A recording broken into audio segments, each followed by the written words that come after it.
Okay, hai, Assalamualaikum. Hari ni Cik Ain ada butter prawn yang telur sarang macam ni tau. Sebenarnya Cik Ain ada cerita di sebalik resepi yang Cik Ain nak share hari ni.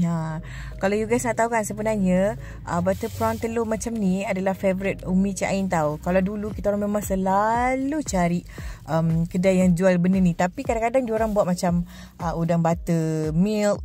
So hari ni Cik Ain nak share resepi dia yang simple je sebenarnya. Okay. Korang tengok je video ni sambil-sambil dengan Cik Ain cerita ni kan. Alkisahnya Cik Ain buat butter prawn ni sebabnya maklumlah kita dah jauh dengan Umi kan.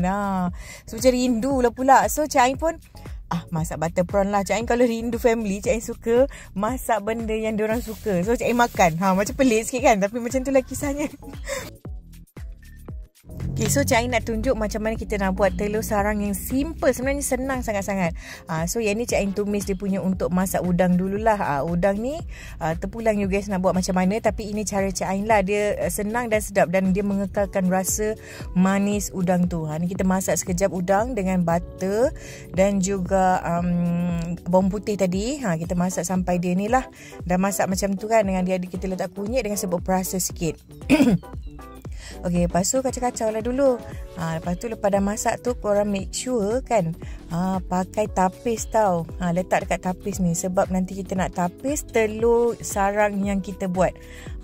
So ni lagi senang lah cara ni. Okay, so ini Cik Ain nak buat telur sarang tu, kita masukkan dulu minyak. Ini penting tau, masukkan minyak dulu dan juga minyak sapi G. Cik Ain pakaikan Promax G ni. Dia sebabnya bau dia jadi wangi. Kalau korang pakai minyak semata-mata, dia tak wangi sangat tau rasa dia. Sebab kan dia very simple punya makanan kan, masakan. So kalau korang guna minyak semata-mata, telur dia tak rasa buttery ke apa ke. So Cik Ain pakai telur kuning sahaja. Bubur lah perasa sikit. Kalau you guys nak bubur garam. Cik Ain bubur chicken stock je. Lepas tu kita kacau-kacau dia, kita pakai whisk. Senang. Okey, kita tengok test minyak kita dah panas tu kan. Kacau guna whisk juga tau, lagi senang. Nampak tu telur kuning tadi kita kacau tu, kita tuang je dalam minyak panas tu. Korang pakai whisk tau. Korang godok macam tu. Serius, sangatlah senang buat guna cara ni.